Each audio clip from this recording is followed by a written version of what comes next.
어, 가족들과 사랑을 나누고 작품 준비를 하고 유튜브를 하고 그렇게 살고 있습니다. 네, 혹시 만화 작업하시면서 가장 행복한 순간이 있으시다면요? 창작은 고통이죠, 실제로. 그리고 작가 입장에서는 독자들의 사랑 그리고 고수익 엄청난 기쁨이긴 한데 저는 역시나 가족들이 제 만화를 인정해 줄 때 아빠 잘한다 아니면 남편에게 당신 잘해 그리고 어머님이 우리 아들 잘하네 이런 느낌을 받을 때가 있어요. 그때 살맛 나죠. 근래 동학개미 운동을 통해서도 알 수 있듯이 돈, 연봉, 수익 등이 중요한 가치로 떠오른 요즘인데요. 작가님께서는 이에 대해서 어떻게 생각하시는지요? 돈 연봉 수익이라는 것의 공통점은 불안이 깔려 있잖아요. 불안. 그러니까 이것이 중요한 가치로 떠오른다는 것 자체가 불안을 각자가 서로 인정하고 있다라는 얘기이기 때문에 저는 이것이 가치인 것이 불안해요. 그러니까 우리가 중요한 가치라고 얘기하는 것은 뭐 연대라든가 사랑, 뭐 나눔, 뭐 그런 것이었잖아요. 불과 5년 전, 10년 전만 해도. 그런데 지금 돈 연봉 수익이 중요한 가치라는 그 질문이 불온하고 불안해요. 제 입장 그렇습니다. 자신의 진로를 찾지 못하고 방황하는 청춘들이 요즘 많이 있는데요. 작가님은 어떻게 만화 작가라고 하는 직업의 길로 들어섰는지 계기가 무엇인지 궁금합니다. 일단 누구나 마찬가지듯이요. 우리가 어렸을 때 피아노 다 만져봤잖아요. 건반이든 옛날 우리식으로 따지면 60년대생 같은 경우는 풍금. 아, 누구나 리코더 하고 피리 만지고 하모니카 연주잖아요. 그렇다고 해서 다들 직업을 음악가로 가는 건 아니잖아요. 그렇듯 누구나 종이에다가 낙서들을 했습니다. 그런데 저는 만화가가 됐어요. 낙서하다가 만화가? 아, 네. 그러니까 누구나 악기를 다룬다고 음악가가 되지 않듯 누구나 낙서를 한다고 만화가 되진 않아요. 다만 그 과정에 뭐가 들어갔냐면은 내가 하는 이 낙서가 남들에게 보여주고 이걸로 먹고 살 정도인지를 증명받고 싶었어요. 그 과정에 하나 더 들어갔던 거죠. 그 차이입니다. 그렇게 자신의 적성을 찾는 노하우가 있을까요? 좀 전에 답드린 것과 연동하자면은 역시나 재미있는데 누구나 악기를 다루다가 멈추고 누구나 낙서를 하다가 멈추잖아요. 근데 직업이 되는데 필요한 건 두 가지입니다. 해도 해도 안 물리고 계속 재미를 느낄 때 계속 악기를 다뤄요. 계속 재미있을 때 낙서를 해요. 지속성이죠. 예, 그것이 필수 조건이라고 생각을 합니다. 그렇다면 그런 지속성을 가지지 못하고 자신의 한계에 갇혀 답답함을 느끼는 현재 청춘들이 있을 텐데요. 조언해주고 싶은 말씀 있으실까요? 저도 답답합니다. 왜냐면 개개인의 그 답답함의 이유와 사연을 제가 알 길이 없어서 답답해요. 그러나 중요한 것은 정말 한계라고 말할 수 있는 것까지 가봤는지는 본인들만 알 거예요. 그래서 저는 역으로 질문 드리고 싶어요. 한계 맞습니까? 라고. 음, 작가님이 처음 연재를 시작한 시점이 1990년대인데요. 그때부터 지금까지 현재까지 이 시장 환경이나 작업 환경 여기에 수많은 엄청난 변화가 있었는데 어떻게 그 변화들에 적응을 하셨는지 궁금합니다. 변화에 적응한 거 맞고요. 또 변화를 주도한 적도 있고요. 변화에 휩쓸려서 제가 체질을 변화시킨 적도 있고요. 그러니까 적응이라는 말로 이렇게 퉁치기에는 그 안에 내부적으로 여러 가지 화학 작용들이 있었고요. 결국 그럼에도 불구하고 계속 생존해 있는 이유는 좀 낯간지럽지만 결국 실력이 있어야 된다고 생각합니다. 음, 실력이 있으면요, 시장 바닥에서 노래 부르다가도 메인스트림 무대 오를 수 있고, 메인스트림 무대 오르고 또 글로벌로 갈 수도 있는 거니까요. 근데 실력이 없으면은 야 요즘 대세가 이거야라고 해서 누구나 어떤 특정 장르나 매체에 휩쓸린다고 해서 가치를 인정받는 건 아니잖아요. 그러니까 내가 지금 어디에 있느냐 보다는 내가 어디든 갈 수 있는 실력은 있니라고 점검하는 게 순서라고 봐요. 네. 네. 그럼에도 불구하고 아직 제가 차인벨 안 눌렀거든요. 이거 규칙을 여기서 어기면은 아, 나 약간 지금 신경질적으로 때렸거든. 아, 네. 그럼에도 불구하고 혹시 그런 변화나 압박들에 대한 스트레스는 어떻게 해소하시는 방법이 있을까요? 다들 비슷할 겁니다. 창작자들이 창작이 끝나고 나서 받았던 스트레스, 누적된 스트레스를 푸는 방법 일단 일차적으로 술, 좋은 사람과 대화, 뭐 가족과 꽁냥꽁냥 시간을 보내는 거, 뭐 여러 가지 있잖아요. 뭐 밀린 영화를 보거나 밀린 책을 보거나. 근데 저는 농담이에요. 저도 물론 남들 다 아는 스트레스 해소법은 유지하지만 유난히 농담을 통해서 그러니까 무거움을 풀 수 있는 거 단단한 돌을 깨는 건 농담 외에는 없어요. 아, 다만 제가 차이벨 아직 안 눌렀습니다. 다만 농담이 위험한 세상이 된 것 때문에 힘들긴 합니다. 앞으로 이루고 싶은 목표가 있으신가요? 보시다시피 이미 다 이룬 사람이 도대체 농담이고요. 이렇듯 농담은 힘듭니다. 왜냐하면 진담으로 받아들이면 큰 코 다치거든요. 아니요, 농담으로 받아들였어요. 아 그죠? 네네. 제가 말하면 다 농담으로 일단은 들으시는 게 맞습니다. 앞으로 목표라 목표 없으면은 삶이 물렁물렁하죠. 그래서 없는 목표라도 만들어야 되는 건 맞아요. 근데 목표를 만드는 순간 일상이 퍽퍽해져요. 그래서 저는 이루면 좋고 안 이뤄도 그 과정이 행복한 좋은 작품을 만들어야겠다 정도의 막연함을 갖고 있습니다. 좋은 작품을 만들어야겠다 내년에 뭐 이 정도? 지금 그러면 그 지금 안 눌렀는데 이게 진행자들이 적응을 못하지. 예. 많은 작품을 하셨고요. 거기에 굉장히 많은 이야기들, 이 캐릭터 뭐 이야기들 굉장히 많은데요. 이야기 소재는 주로 어떻게 찾으시는지 오늘도 여러 개 나왔죠 여기서. 그런가요? 진행자가 진행의 흐름을 못 읽는 진행자들은 하나의 저에게 캐릭터예요. 아, 뭐 이런 것들. 그리고 왔는데 물 한 잔 안 주는 것도 이상한 공간인 거예요. 이런 공기들을 잡아서 하나의 단편을 만들 수도 있어요. 이건 무슨 말이냐면은 작가들이 책상에 앉아서 아니면 무작정 돌아다니면서 이야기거리 막 이렇게 찾는 경우가 있어요. 네가 이야기거리다 이놈아. 저는 그렇게 얘기하고 싶을 정도로 이야기는 항상 공기 중에 있다는 거예요. 눈을 뜨고 귀를 열고 코를 열고 입을 여는 순간 다 이야기거리가 들어옵니다 몸 안에. 그러니까 굳이 책상에 앉아서 그 머리를 굴릴 필요는 없어요. 아림 씨 축하합니다. 물론 작가님을 다양한 팬층이 많으실 것 같은데 그 중에서 가장 두터운 팬층은 혹시 있을까요? 가장 대외적으로 큰 히트를 친 작품 아니면은 가장 많이 대중적인 사랑을 여기서 대중 중중 소중 이런 단어가 있다면은 나눌 수는 있겠지만은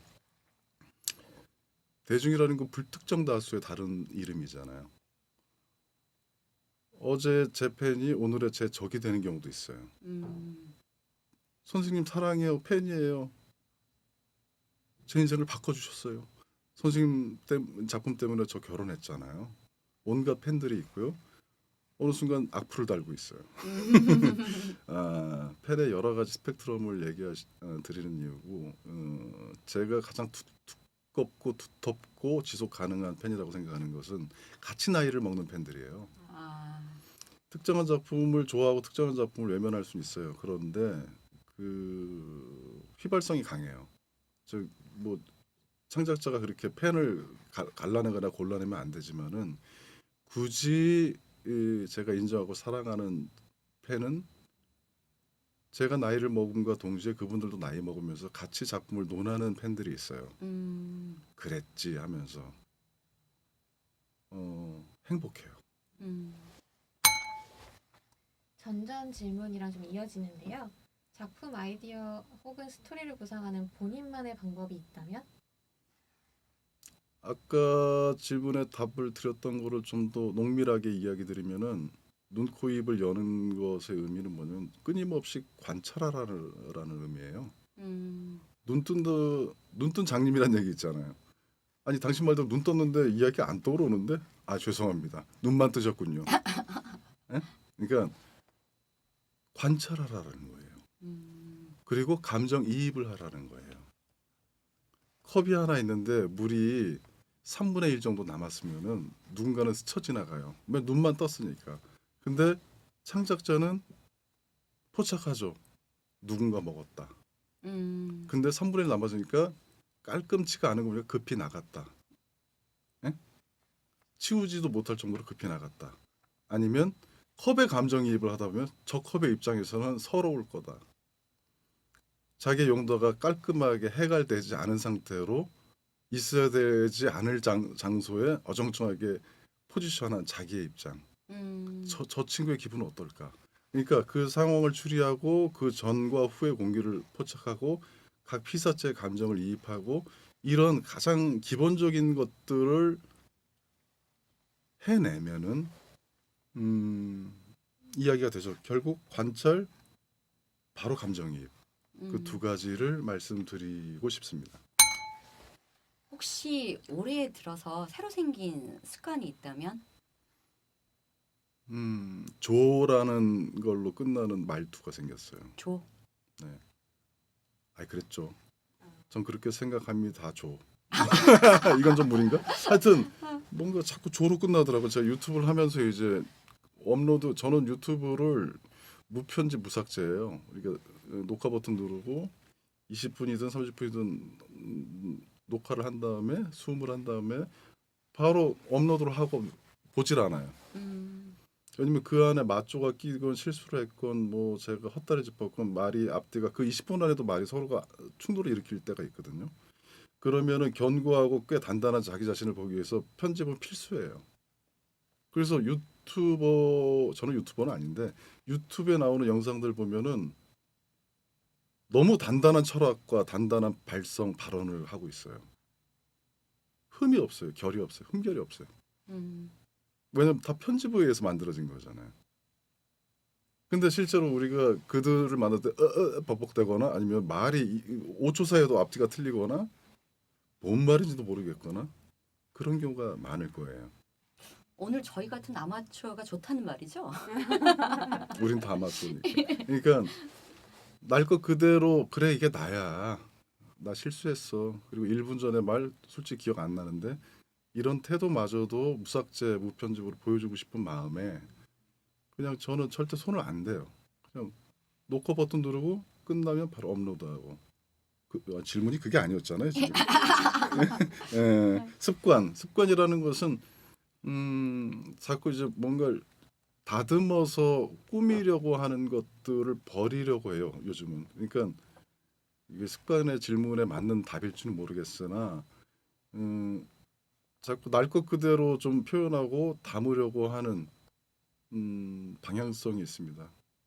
그게 일종의 지금의 어떤 내재된 반동 습관 습성일 수는 있어요.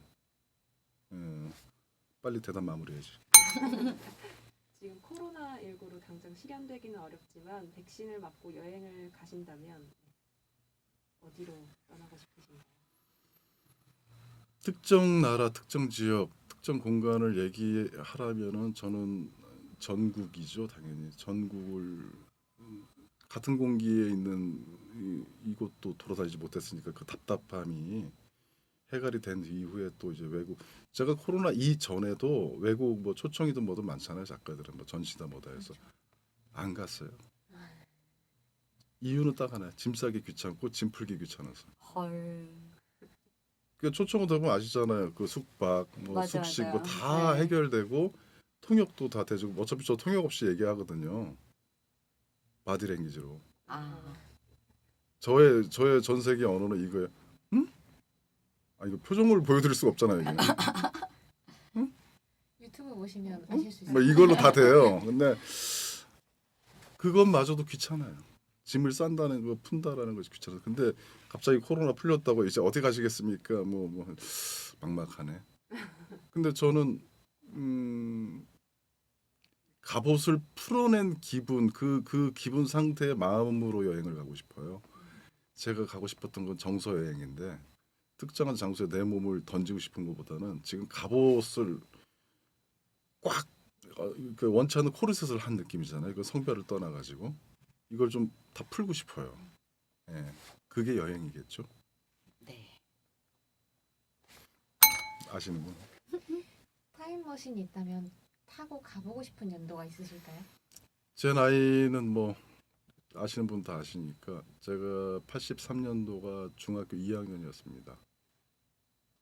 예, 제가 50대 이제 훌 넘었으니까 중2로 가고 싶네요. 왜냐면 중2병이 한참 역병처럼 돌던 제 시기 중2병 중2였으니까요. 중2였으니까 중2병. 그때 왜 그렇게 뜨거웠는지 왜 이렇게 한심하고 유치하고 그러면 지금 제 나이는 한심하고 유치한 게 없는지 아주 고도로 한심하고 고도로 유치하거든요. 지금은 그때는 포장이 없었기 때문에 아주 순수하게 그 드러나는 유치함과 드러나는 그 투정과 이 열병들이었고 지금은 좀 세련되게 열병을 하고 있는 거고 제 60대도 궁금해. 아마 60대도 아마 그래서 우리는 사춘기가 수십 번 온다는 얘기를 하잖아요. 5년마다 10년마다. 근데 제가 중2였던 1983년으로 돌아가고 싶은 건 그 당시 정치적 상황 그리고 제가 또 신체적 변화 또 사회를 인식하는 거에 대한 어떤 충돌 그리고 마침 만화를 그리고 싶다라는 열망이 시작점이었기 때문에 아, 네 그렇고 플러스 알파는 뭐냐면 우리가 패션, 음악 이런 문화적 여러 코드들을 봤을 때 가장 혼란기라고 얘기를 해요.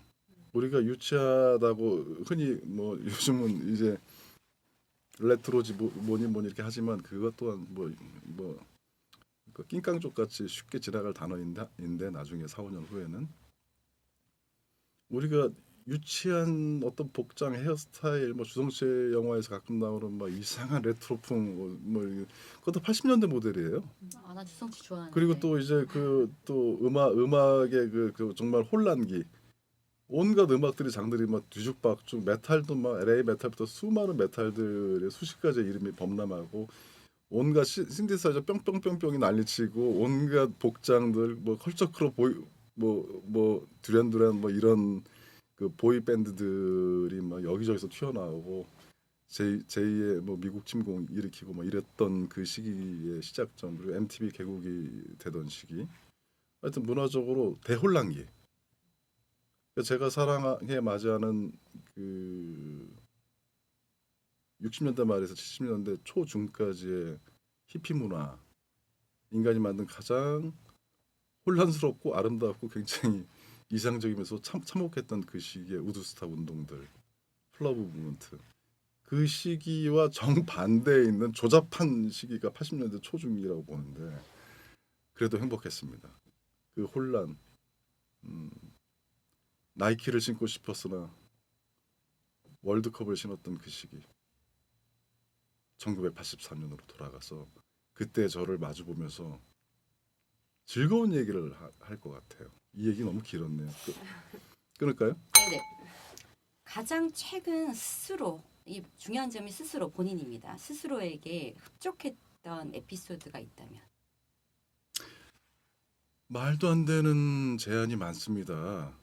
그러니까 작가가 굵직한 연재, 예를 들어서 1년에서 뭐 4, 5년짜리 연재를 하고 있을 때 수행하고 있을 때는 눈치껏 굵직한 제안만 들어옵니다. 예를 들어서 이 거한 작품이 끝나신 차기작은 뭐 하실 겁니까? 아니면 이건 어떠십니까? 뭐 이런 그러니까 거한 프로젝트가 들어요. 근데 지금의 저처럼 약간 깨작깨작 놀 때, 약간 굵직한 거를 아직 선보이기 전에 그 예열 작업일 때는 눈치를 보는 거예요. 제가 지금 저 작가는 아직 그 묵직한 거 시작 안 했구나. 그러면 깨작한 거 한번 제안해 볼까 하면서 오히려 그럴 때 깨작스러운 제안들이 많이 들어와요. 좋게 말하면 단발성인데 그런 작업일수록 마감이 아주 치열합니다. 당장 오늘 얘기해서 이틀 후에 주셔야 됩니다. 이거예요. 그런 일들이에요. 근데 돈을 많이 주나? 아니죠. 대부분 지인이거나 지인을 통하거나 아니면 신세를 졌거나 신세를 받아야 되거나 뭐 하는 여러 가지 소위 말해서 만화 외적인 이유로 만화를 해야 되는 일들이에요. 대부분. 그걸 수행하는데 실은 그게 겹칠 때가 많아요. 최근의 경우는 제가 저 스스로에게 대견하다. 이런 말도 안 되는 마감 일정들을 다 소화를 했어요. 잠을 안 자고. 그렇다면 지금까지의 작품 캐릭터 중에서 가장 애정 있는 캐릭터가 있으실까요? 처음에는 지나가는 캐릭터야라고 생각했고, 아유 뭐 나를 알리고 또 뭐 목돈도 주고 뭐 여러 가지 뭐 대중의 사랑이라는 것도 경험시켜준 뭐 캐츠비라는 캐릭터에 대해서 아 얘는 이 작품의 캐릭터일 뿐이고 다음 작품엔 다른 캐릭터가 또 있고 이런 마음으로 소위 말해서 대표성을 주변에서 줄 때도 계속 거부를 했어요. 좀 벗어나고 싶은 거예요. 저는 할 이야기가 많은데 왜 자꾸 캐치비만 거론하는지 모르겠다라는 투정. 근데 돌이켜 보니까 벌써 꽤 세월이 지났잖아요. 네. 지금도 캐치비를 소환하는 분들이 있어요. 그래서 아 이게 악연이라고 생각했는데 필연인가 보다. 이 캐릭터는 나에게 너무 많은 걸 선사했는데 내가 이 캐릭터한테 인정을 안 했구나. 최소한의 인정을 안 하고 있었구나. 짝사랑하게 만들었구나. 그래서 되게 미안해요. 그래서 지금은 당당하게 말할 수 있습니다. 그 애정은 캐치비에 있습니다. 네. 그러면 지금까지 작품 캐릭터 중 가장 강도화 작가님과 비슷한 캐릭터는 뭐로 꼽으실 수 있을까요? 이 얘기하면은 진짜 온갖 음액꾼들이 또 등장할 텐데 먼지처럼 훅 일어날 텐데 하운드입니다. 왜냐면 하운드는 악역이잖아요. 남봉꾼이고 그리고 굉장히 그 여러 그 극 중에 모든 사람들에게 상처를 준 코어 중에 코어잖아요. 그러니까 그게 너라고 역시나 아주 생긴 대로 논다더니 에이 이게 온갖 역시 애들아 봤지 그거 들었지 하면서 이 방송을 몇 들을지 모르겠으나 각오하고 얘기하자면은 다른 캐릭터들은 작가가 허락한 역할만 수행을 했어요. 그러니까 너는 이때 이렇게 걷고 이런 대사를 하고 이런 선택을 해야 돼. 왜냐면 너는 이런 캐릭터 페루스 너는 그런 역할을 수행해. 선 미안하지만 그런 역할을 수행해야 돼. 캐치비 너는 되게 바보 같지만 이런 선택을 하고 행동하길 바래라고 딱 부르도 뭐 몽부인 몽영감 다 그런 캐릭터들에게 역할을 줬는데 하운드에겐 동물적으로 한번 해봐라. 넌 개니까. 응? 욕 먹을 각오하고 넌 동물적으로 말하고 행동하고 판단해봐 한번 하고 약간의 자유를 줬어요. 그러니까 실제로 그 작품은 굉장히 느글느글하게 그 작품을 끌고 가요. 그러니까 딴 애들은 전형성을 보여주는데 갑자기 그 친구가 들어가서 해코지를 해요. 그 이야기를. 해집고 다니죠. 예. 그 캐치비를 만나기 위해서 언덕길 골목길 올라오고 있는 달동네 골목길을 삼겹살 들고 올라가는 선을 딱 가로막고 캐치비는 그때 페루스에게 마음이 돌아가고 있는 그거를 하운드만 알고 있잖아요. 그 장면이 있어요. 작품 중후반에. 그때 선에게 하운드가 딱 막으면서 한 대사가 있어요. 선이 캐치비 집에 있죠? 그러니까 삼겹살 사왔어요. 이러니까 하운드가 캐치비는 있지만 당신의 캐치비는 없습니다. 이러거든요. 작품 얘기하고 있는데요. 그 주변 사람들을 혹시 작품 속에 녹인 적이 있는지 그렇다면 어떤 작품인지. 이거 위험한 발언입니다. 있다고 하면 누구냐라는 질문이 나올 테고요. 없다고 하면 그럴 수는 없잖아요라는 질문이 또 연달아 올 수 있는 굉장히 위험한 질문이고 노코멘트 하겠습니다. 그렇다면 작가님은 감성적인 사람이신지 이성적인 사람이신지?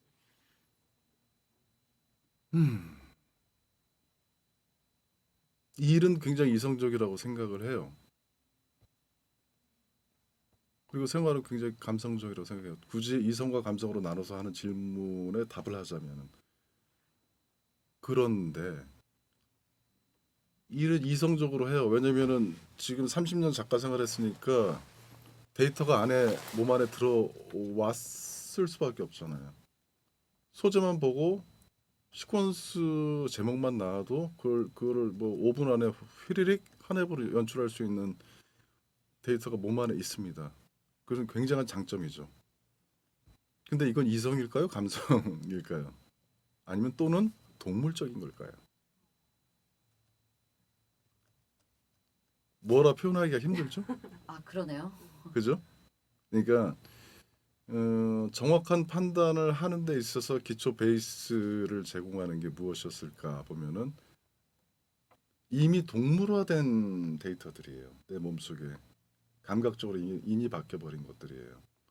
그러나 충동적으로 작품을 끌고 나가진 않아요. 굉장히 이성적으로 통제한다는 거죠.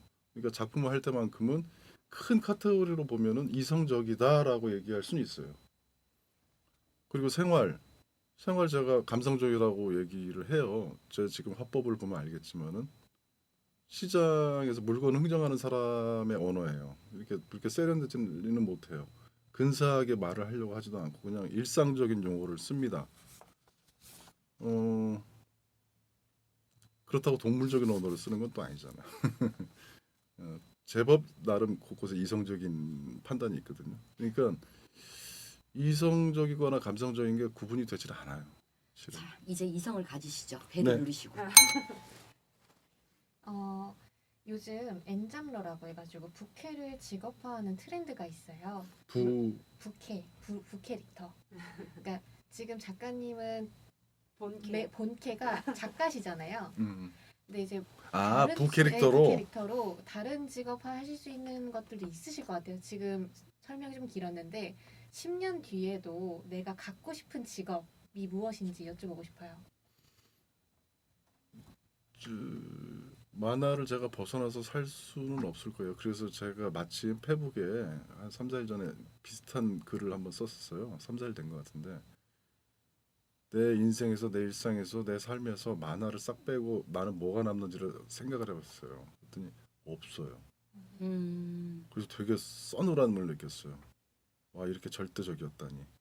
왜냐면 돈이 좀 안 되면 전직을 하거나 아니면 재미를 느끼는 부분과 수입을 얻고 생활하는 걸 나누거나 메인캐 부캐 나누듯이 그게 저에게는 적용이 안 되는 걸 느낀 거예요. 그러니까 돈이 안 될 때도 했어요. 돈이 될 때 신났다고 더 많이 하지도 않고 그냥 30년 동안 되든 안 되든 계속 했어요. 그냥 획득된 언어처럼 언어가 포기 안 되듯이 계속 했는데 만화가 없다면이라고 상상을 해보니까 없어요. 아무것도.